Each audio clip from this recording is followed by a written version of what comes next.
My ungrateful son gave my own car to his fiancée without my permission. But my lawyer's move silenced him for good. I pulled into my driveway after a 12-hour nursing shift, my body aching in places I'd forgotten existed.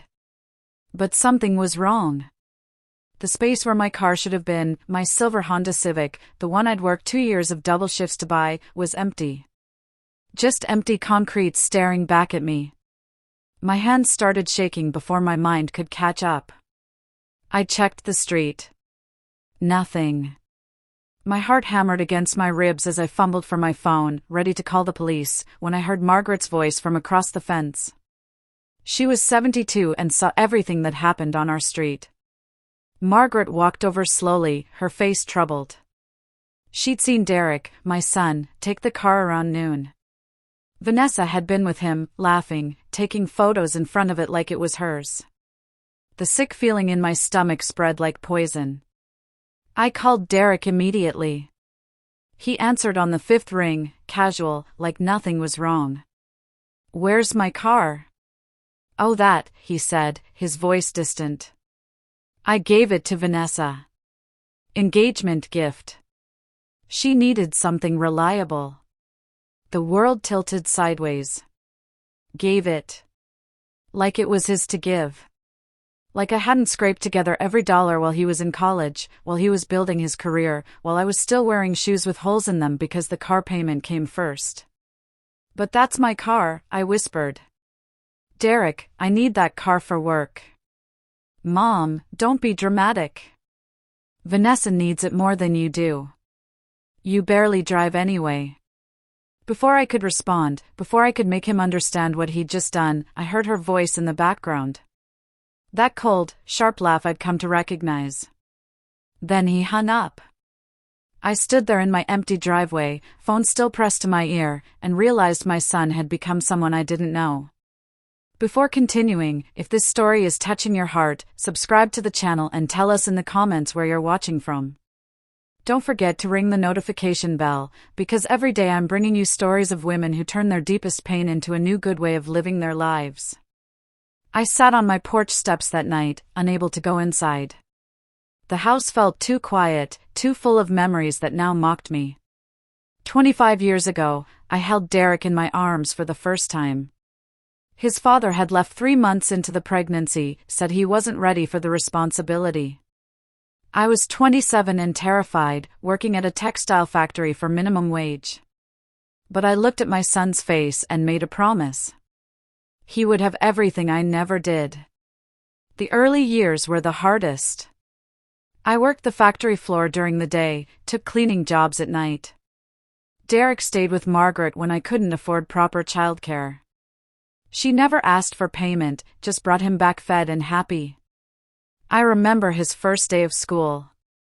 He needed new shoes, the kind the other kids wore. I'd been saving for a used car, something reliable to get to work instead of the bus that added 2 hours to my day.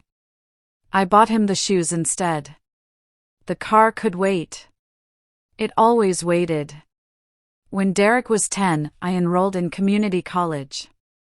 Nursing school. Classes at night, clinicals on weekends, studying while he slept. I was exhausted every single day for 4 years. But nurses made real money. Nurses could give their children real futures. Derek used to bring me coffee while I studied at the kitchen table. He'd sit quietly doing his homework, occasionally looking up at me with those big brown eyes full of admiration. "Mom, you're the strongest person I know," he'd say. I believed him. I graduated nursing school when Derek was 14. My first real paycheck felt like winning the lottery. I took him to dinner at a real restaurant, not fast food. He ordered steak and told me he was proud of me. That memory sits in my chest like broken glass now. High school brought new expenses. Derek wanted to play soccer, the fees, the equipment, the travel. I picked up extra shifts. He wanted to go to college, a good one, with small classes and internship programs. I took out loans I'm still paying off. I wore the same winter coat for 8 years. The lining was torn, the zipper broken. But Derek had everything he needed. When he graduated college with a degree in business management, I cried at the ceremony. Not just from pride, though I was bursting with it. I cried because we'd made it. All those years of sacrifice, of choosing his needs over mine, of going without so he could have, it had been worth it. Derek got a good job at a marketing firm downtown. Started making more money in a month than I used to make in 3. He bought himself nice clothes, a new laptop, dinners at expensive restaurants. He never offered to help with the loans that paid for his education. I told myself it was fine. He was building his life. That's what I'd worked for.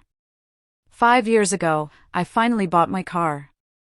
Not new, it was 3 years old with 60,000 miles on it, but it was mine. Silver Honda Civic with cloth seats and a small dent in the rear bumper I never bothered fixing.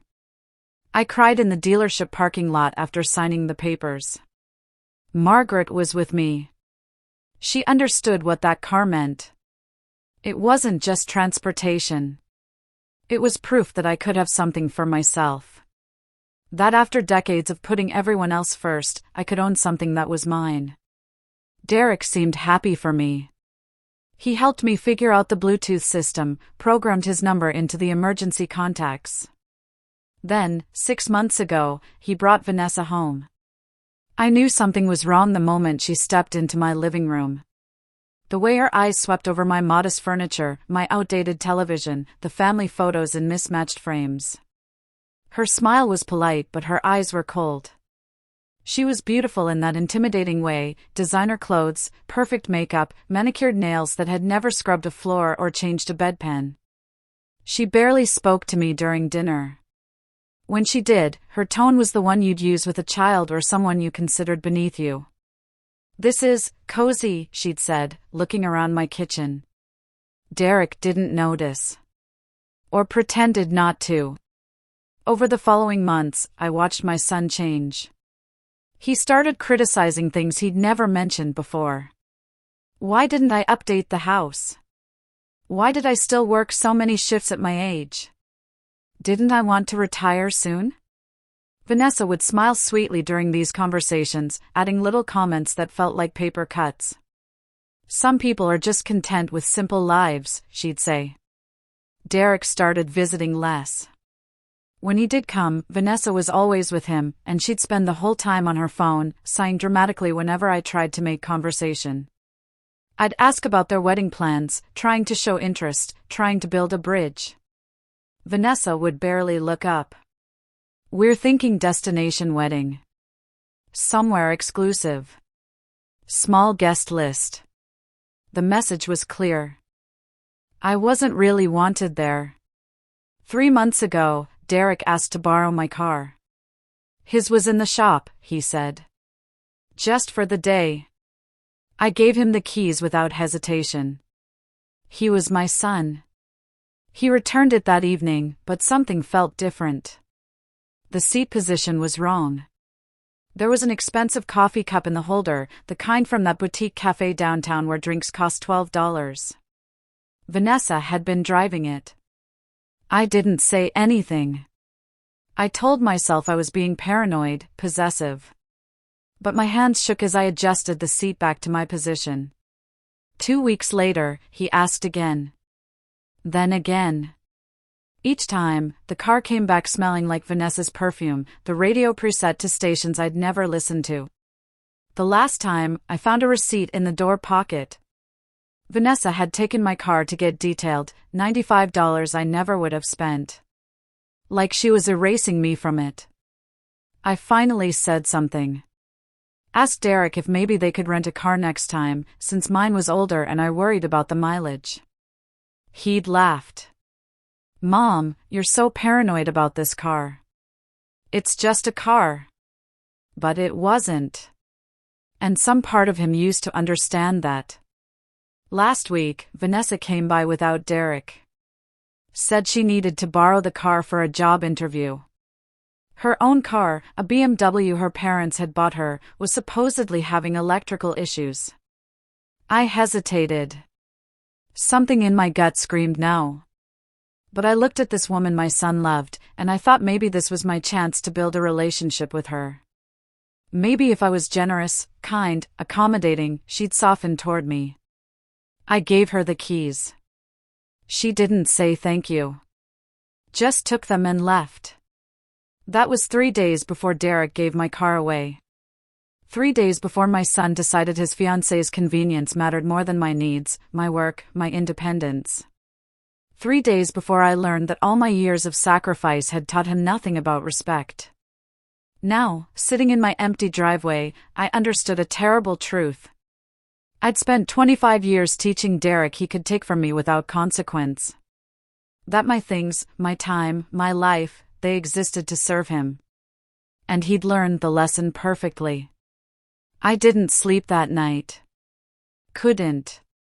I kept walking to the window, looking at the empty driveway like the car might magically reappear. By morning, I'd made a decision. I called the police non-emergency line. The officer who answered listened patiently to my story. When I finished, there was a pause. "Ma'am, is the car titled in your name?" "Yes," I said. "Only my name." "And your son took it without your permission and gave it to someone else?" "Yes." "Ma'am, that's theft. You can file a report." My hands went numb. Theft. Against my own son. But what choice did I have? Walk to work? Take the bus and add 4 hours to my already exhausting shifts? Let Derek and Vanessa think this was acceptable? Before I could respond, the officer continued. "But I should tell you, family situations like this can get complicated in court. You might want to consult with an attorney first." I thanked him and hung up. An attorney. I could barely afford my regular bills, and now I needed a lawyer to get back what was already mine. Margaret knocked on my door around 10 that morning. She brought coffee and her no-nonsense expression. "I heard you on the phone last night through the window," she said. "Thin walls in these old houses." I started crying. Couldn't help it. Margaret sat with me on the couch, letting me sob into her shoulder like I was the child and she was the mother. When I finally stopped, she pulled back and looked me straight in the eye. "My nephew David is a family law attorney," she said. "He's good. Fair. He'll tell you the truth about your options. I can't afford. He'll talk to you for free first. That's what good lawyers do. They want to help, not just make money." She called him right there from my living room. Explained the situation in her matter-of-fact way while I sat clutching a tissue. "He can see you tomorrow at 2, she said after hanging up. "His office is downtown, but I'll drive you." The next afternoon, Margaret drove me to a professional building I'd passed 1,000 times but never entered. David Chen's office was on the 5th floor. The waiting room was quiet, decorated with warm wood tones and soft lighting. I felt out of place in my nursing scrubs. I'd come straight from a morning shift. A door opened and a man in his mid-40s stepped out. He was Asian American, dressed in a sharp suit but with kind eyes behind wire-rimmed glasses. "You must be Margaret's friend," he said, extending his hand. "I'm David Chen." His handshake was firm but gentle. Something about him made me feel less alone. We sat in his office. He offered water, tea, coffee. I declined everything, too nervous to drink. "Tell me what happened," he said. "Start from the beginning." So I did. I told him about Derek, about Vanessa, about the car and the years of sacrifice and the empty driveway. My voice shook but I got through it. David took notes, asked clarifying questions, never interrupted. When I finished, he leaned back in his chair. "Do you have the title to the vehicle?" "Yes. It's at home in my filing cabinet." "And it's solely in your name? Your son isn't listed as co-owner?" "No. Just me." "Has he made any payments on the car? Insurance, registration, maintenance?" I shook my head. I've paid everything myself. David nodded slowly. Then legally, this is straightforward. Your son took your property without permission and gave it to a third party. That's theft. The fact that he's your son doesn't change the law. The word still hit like a punch. Theft. I know this is painful, David continued. But you have options.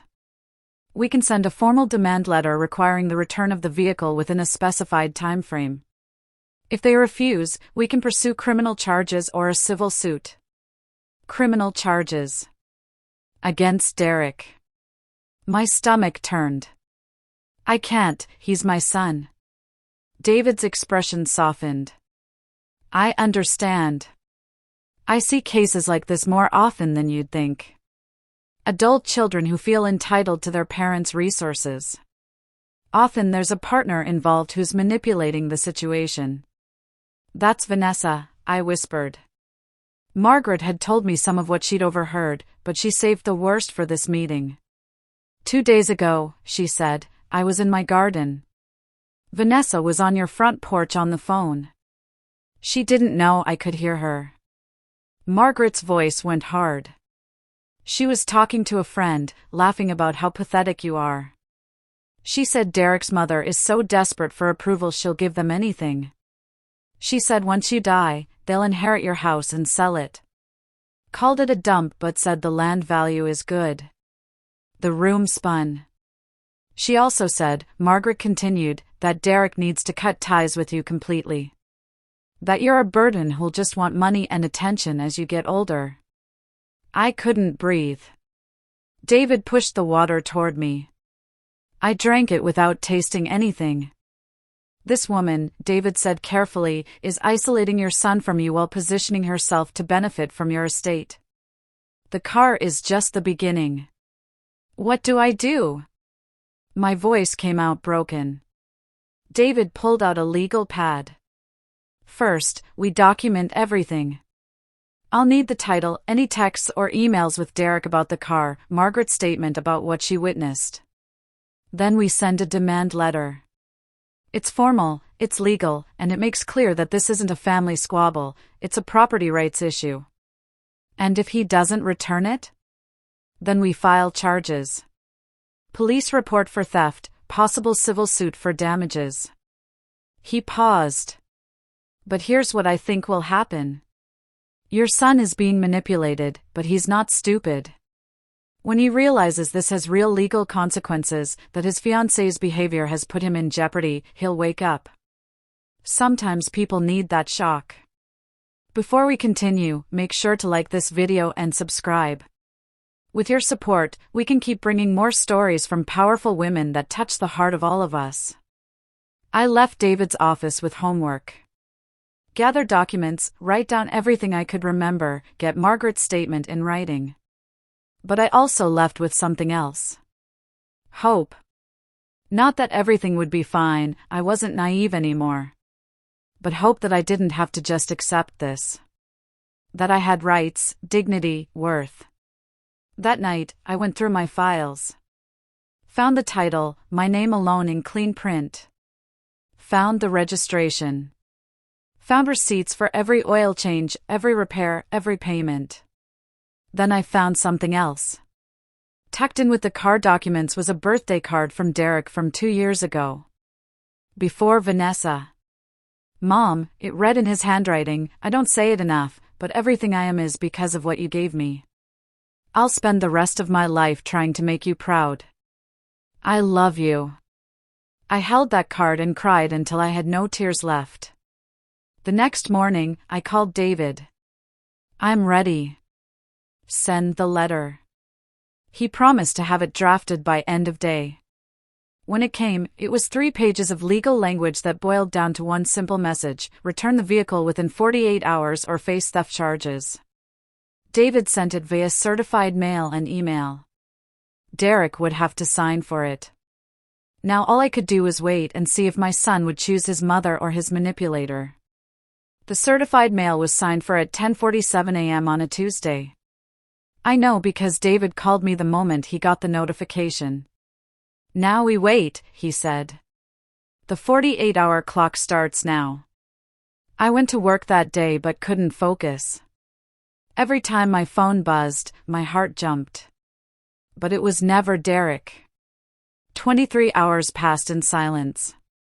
Then, at 9:30 p.m., my doorbell rang. I looked through the peephole and my stomach dropped. Derek stood on my porch, jaw clenched, that legal letter crumpled in his hand. Vanessa was beside him, arms crossed, face twisted in anger. I thought about not answering. Thought about calling David first, or Margaret, or anyone. But he was still my son. I opened the door. Derek pushed past me into the living room. Vanessa followed, her heels clicking on my worn hardwood floors. What the hell is this? Derek waved the letter at me. You're threatening me with theft charges? Your own son? His voice was loud, aggressive in a way I'd never heard directed at me. You took my car without permission, I said quietly. You gave it away like it was yours to give. It's just a car. Derek shouted. You're seriously going to destroy our relationship over a car? Vanessa laughed, sharp and cold.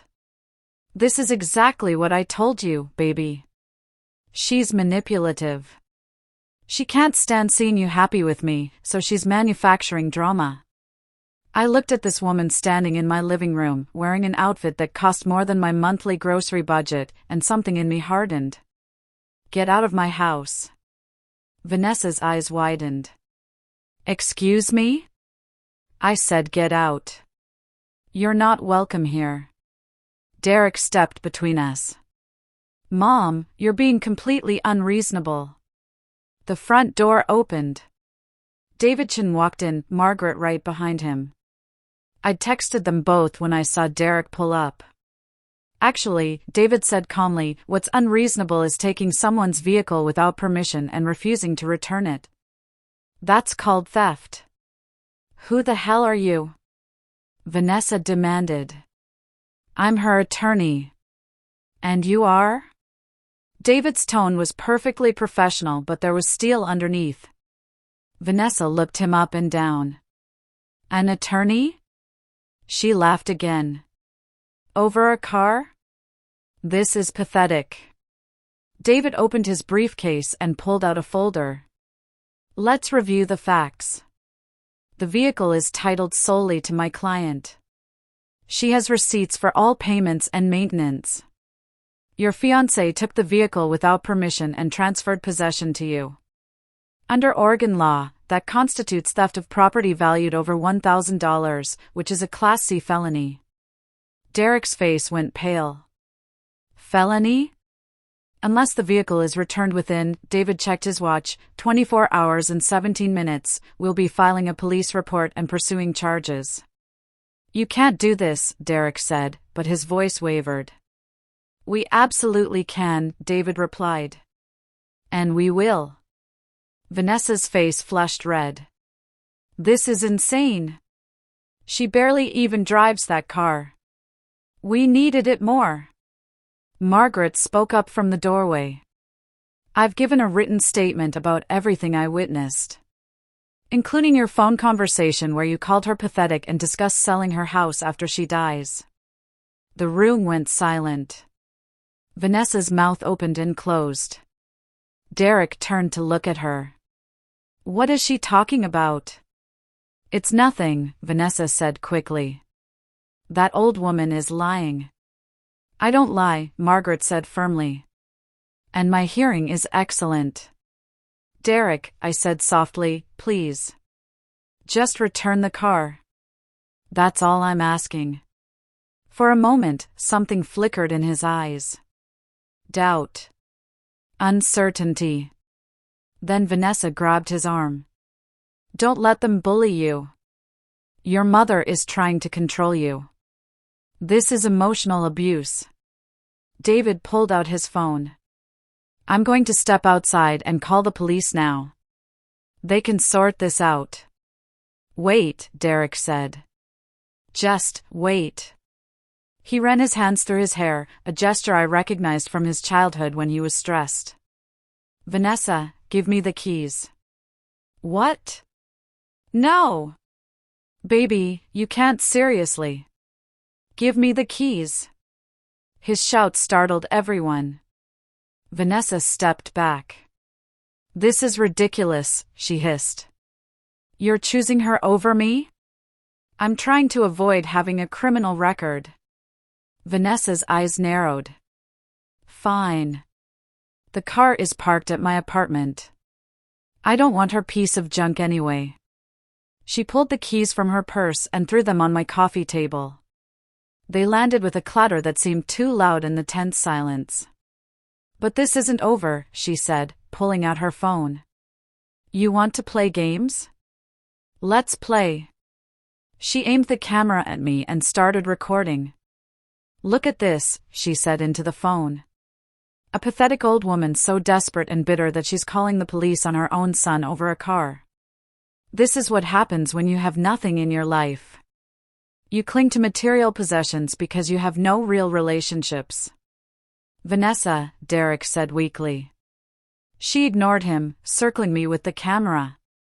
Look at this place. She lives in this dump and she's worried about a 12-year-old car. Meanwhile, she's trying to ruin her son's happiness because she can't stand that he's building a life with someone better than her. My hands were shaking, but I stood still. She can't handle that her son loves me more than her. That he chose me. So she's making up lies, manipulating him, trying to come between us. David stepped forward. Ma'am, I'm going to have to ask you to stop filming and leave the premises. Vanessa turned the camera to him. And here's the lawyer she hired to intimidate us. This is elder abuse in reverse. This is a controlling mother who never learned to let go. She stepped closer to me, camera inches from my face. You're alone because this is who you are. Selfish. Controlling. Sad. Then she smiled at the camera. And everyone's about to know it. She tapped her screen a few times. Posted it to her social media. She had thousands of followers. I'd seen her constantly on her phone, curating her perfect online life. There, she said. Now the world can see what kind of person you really are. She grabbed Derek's hand. Let's go. Derek looked at me. For just a second, I saw my little boy in his eyes. Confused. Scared. Then Vanessa pulled him toward the door and he followed. The door slammed behind them. I sank onto the couch, shaking. David sat beside me. That video could actually help us. It shows her character. Her cruelty. I don't care about the video, I whispered. Did you see his face? He's so lost. Margaret brought me tea. He'll find his way back. Or he won't. But you did the right thing. My phone started buzzing. Then buzzing more. Then it didn't stop. I looked at the screen. Notifications. Dozens of them. Hundreds. David pulled out his own phone and searched Vanessa's name. His eyes widened. Oh, he said. Oh, this is not what she expected. He turned the screen toward me. Vanessa's video had been shared hundreds of times in just 20 minutes. But the comments weren't supporting her. They were tearing her apart.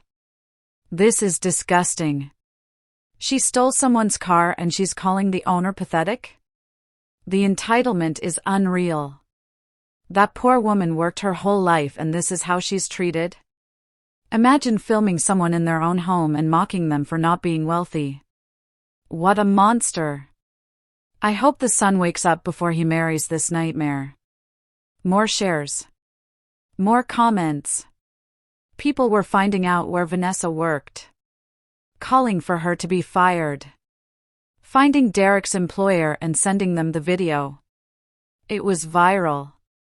And it was destroying her. My phone rang.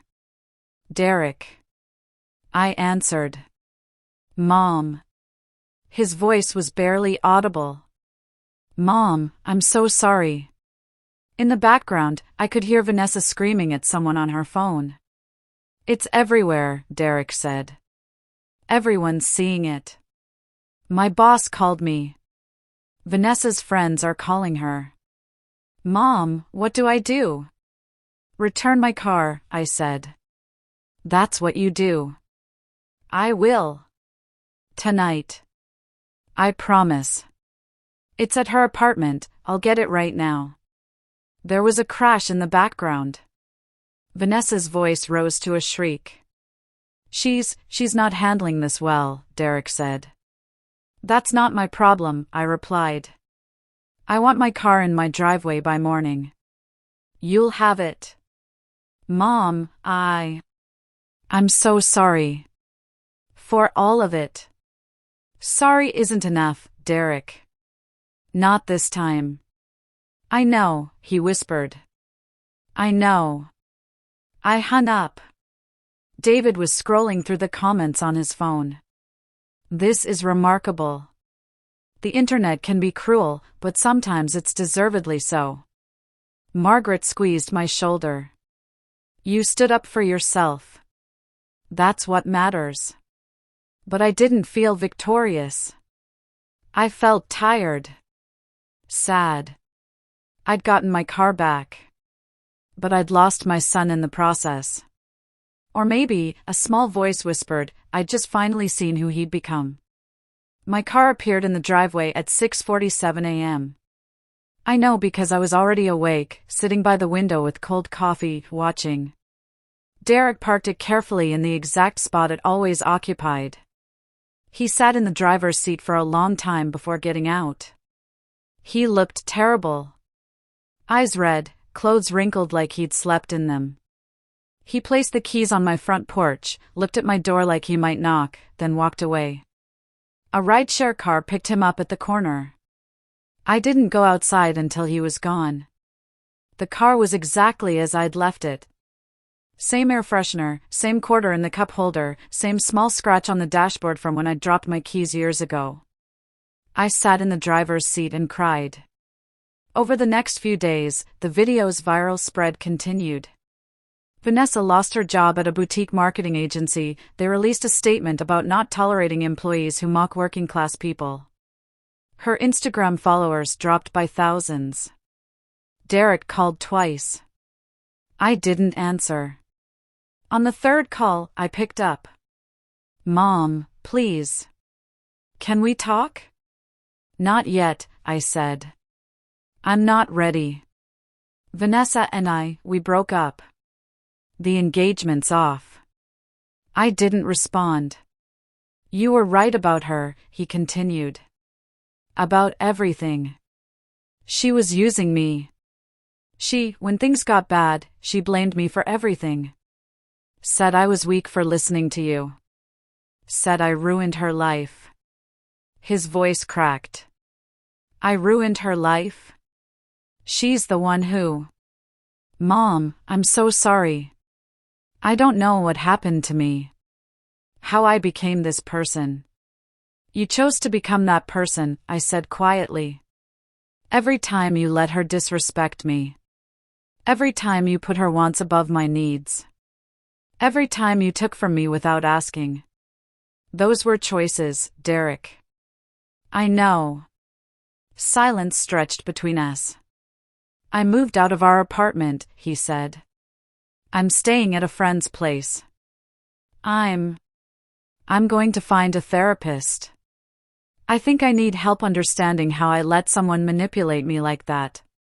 That's good, I said. That's a start. Can I see you?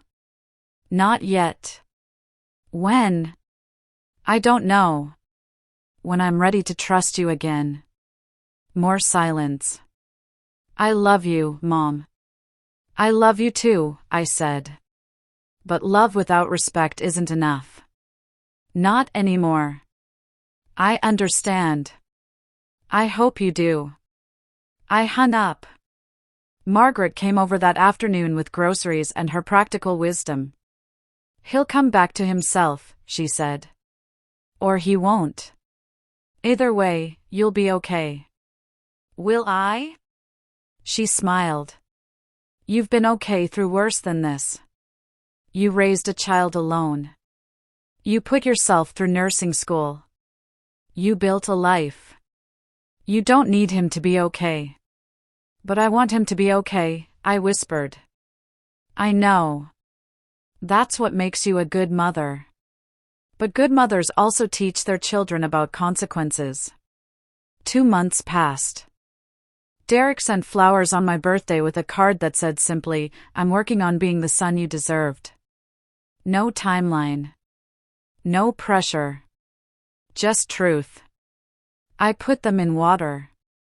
3 months after that, he called and asked if he could take me to lunch. "Not to make excuses," he said. "Just to listen." We met at a small cafe near my house. He looked different. Thinner. Tired. But his eyes were clearer. "I've been in therapy twice a week," he said. "Learning about manipulation, codependency, boundaries. Learning how I let someone convince me that cruelty was love." He pushed an envelope across the table. Inside was a check. For the exact amount he owed on his student loans I'd co-signed and been quietly paying. "I can't take this," I said. "Please. It's not enough. It'll never be enough. But it's a start." I looked at my son and saw something I hadn't seen in over a year. Humility. Genuine remorse. But I also saw something else. The work ahead. The slow, painful process of rebuilding trust that might never fully return. "I'm not ready to forgive you yet," I said. "I know. I may never be ready. I know that too. But I'm willing to have lunch with you," I said. "Once a month. We can talk. You can show me through actions, not words, that you've changed." He nodded, tears in his eyes. "Thank you." We ate in careful conversation. Nothing deep. Just surface topics. The weather. His new apartment. My work. It was awkward and painful and necessary. When we parted in the parking lot, he didn't try to hug me. "Thank you for giving me a chance," he said. "I'm giving you an opportunity," I corrected. "What you do with it is up to you." I drove home in my silver Honda Civic, the car that started all of this. But it wasn't about the car. It never really was. It was about dignity. About respect. About teaching my son that love doesn't mean being a doormat. That sacrifice doesn't equal servitude. That night, I sat on my porch watching the sunset. Margaret came over with 2 glasses of wine. "How'd it go?" she asked. "I don't know yet," I said honestly. "Maybe he's really changing. Maybe he's just going through the motions. Time will tell. It always does." We sat in comfortable silence. I thought about all the years I'd spent putting Derek first. All the times I'd gone without so he could have. All the ways I'd taught him that my needs didn't matter. I thought about the woman I'd become in that process. Small. Accommodating. Afraid to demand respect. And I thought about the woman I was now. The one who hired a lawyer. Who stood her ground. Who said no. I liked her better. "I don't regret fighting for my car," I said to Margaret. "Good. You shouldn't. Even if Derek and I never get back to where we were." Margaret turned to look at me. "Maybe where you were wasn't where you needed to be." She was right. Sometimes love means boundaries. Sometimes it means consequences. Sometimes it means letting go of who you thought someone was and seeing who they actually are. And sometimes it means recognizing your own worth, even when the people you love most can't see it. I sleep better now. The car sits in my driveway, right where it belongs. Derek and I are slowly, carefully building something new. Maybe it'll become a real relationship again. Maybe it won't. But either way, I know something now that I didn't know before. I am not defined by what I can give others. I am not valuable only in my sacrifice. I am enough, just as I am. And anyone who can't see that doesn't deserve a place in my life. Not even my son. If this story moved you, click on the next video that's appearing on the screen now. I'm sure you'll be surprised by this new emotional and heartbreaking story I have right here to tell you.